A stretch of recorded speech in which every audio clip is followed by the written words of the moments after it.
आज गुरुवार 23 मई को बीदर के चिकपेट के समीप स्थित लावण्या फंक्शन हॉल में कर्नाटका विधान परिषद चुनाव 2024 यानी एमएलसी चुनाव के लिए बीजेपी और जेडीएस गठबंधन के एमएलसी उम्मीदवार अमरनाथ पाटिल के लिए चुनाव प्रचार सभा का आयोजन किया गया। इस चुनाव प्रचार सभा में केंद्रीय संसदीय कार्य मंत्री प्रहलाद जोशी विशेष तौर पर उपस्थित रहे और सभा को संबोधित किया। इनके अलावा इस सभा में बीदर लोकसभा क्षेत्र से बीजेपी के उम्मीदवार भगवंत खुबा, एमएलसी उम्मीदवार अमरनाथ पाटिल, पूर्व शासक बंडप्पा खाशमपुर, हुमनाबाद के विधायक सिद्धू पाटिल, बसवा कल्याण के विधायक शरणु सलगार, सोमनाथ पाटिल, सूर्यकांत नागमारपल्ली, बसवा कल्याण के पूर्व विधायक एमजी मूले, बाबू वाली, ईश्वर सिंह ठाकुर, रमेश सोलपुर के अलावा अन्य नेतागण आदि उपस्थित रहे। इस अवसर पर केंद्रीय संसदीय कार्य मंत्री प्रहलाद जोशी और अन्य अतिथियों का सम्मान किया गया। इस अवसर पर इन सभी नेताओं ने एमएलसी उम्मीदवार अमरनाथ पाटिल को अपना वोट देकर जीतने की अपील की। केपी न्यूज के कैमरामैन पपुराज का कवरेज।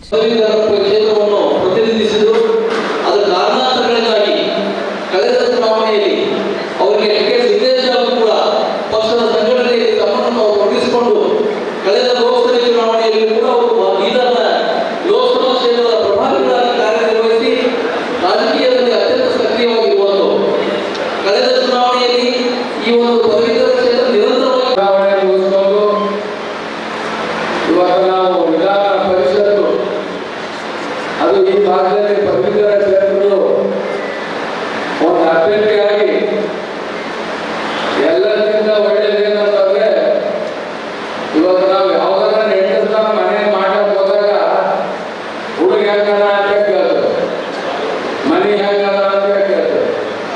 ಹಾಗಾಗಿ ನಾವು ಎರಡರಲ್ಲಿ ನಾವು ಹುಡುಗಿ ಚೋಲಲ್ಲ ಮನೆ ಬಿ ಚೋಲಲ್ಲ. ಅದು ಅಮರನಾಥ್ ಪಾಟೀಲ್ ಇದು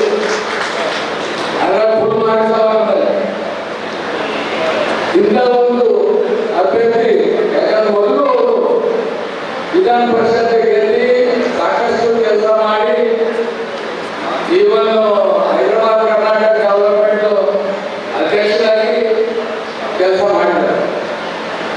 ಮತ್ತೆ ಈಗ ಏನು ಒಂದು ಆಡಳಿತ ಪಕ್ಷ ಕಾಂಗ್ರೆಸ್ ವಿಶೇಷವಾಗಿ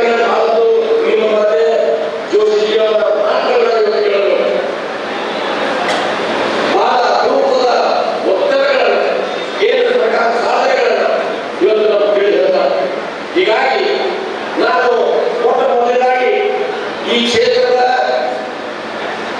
ನಿಮ್ಮ ಮನೆ ಕೆಲಸ ಮಾಡ್ತಿರುವಂತ ಒಬ್ಬ ಕಾರ್ಯಕರ್ತ ಇವತ್ತು ಪಕ್ಷ ನನಗೆ ಅಭ್ಯರ್ಥಿಯಾಗಿ ಕಣದಲ್ಲಿ ಇಳಿಸಿದ್ದಕ್ಕಾಗಿ ನಾನು ಮೊದಲನೇದಾಗಿ ಮಾನ್ಯ ಜೋಶಿಯವರಿಗೆ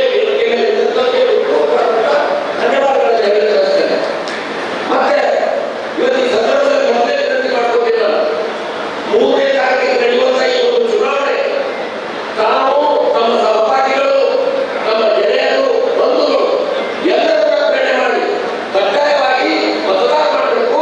ಮತದಾನ ಬ್ಯಾಲೆಟ್ ಪೇಪರ್ನಲ್ಲಿ ಇವಿಎಂ ಮಷೀನ್ ಇರಲ್ಲ. ಆ ಸಂದರ್ಭದಲ್ಲಿ ಇಲ್ಲಿ ಮೊದಲ ಬ್ಯಾಲೆಟ್ ಪೇಪರ್ ಕೊಟ್ಟಿದ್ದೀರ ಕ್ಷೇತ್ರದಲ್ಲಿ ಕಳೆದ ಅವಧಿಗಿಂತ ಮೊದಲಿನ ಅವಧಿಯಲ್ಲಿ ಅಮರನಾಥ್ ಪಾಟೀಲ್ ಅವರು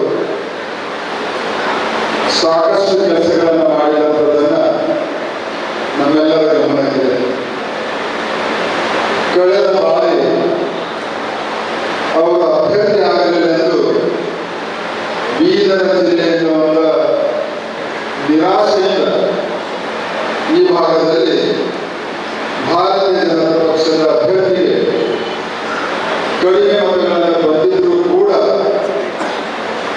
ಕಾಂಗ್ರೆಸ್ಸಿನ ಅಭ್ಯರ್ಥಿಗೆ ಎರಡನೇ ಪ್ರಶಸ್ತಿಯ ಮತಗಳಿಂದ ಕೆಲವೇ ಮತಗಳ ಅಂತರದಿಂದ ಗೆದ್ದಿದೆ. ಅದಕ್ಕೆ ಮತ್ತೊಮ್ಮೆ ಭಾರತೀಯ ಜನತಾ ಪಕ್ಷ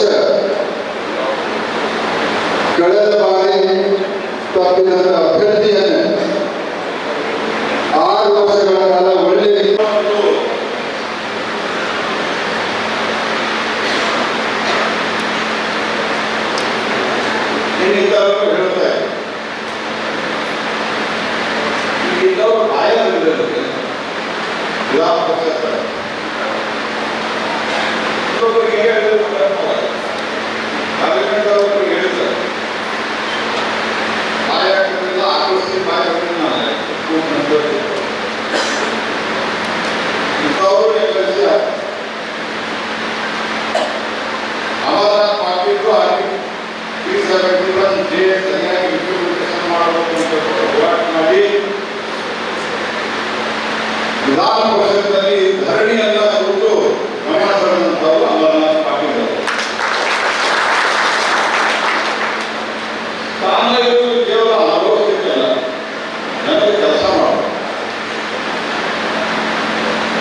ನಿಮ್ಮೊಂದು ಮಾತು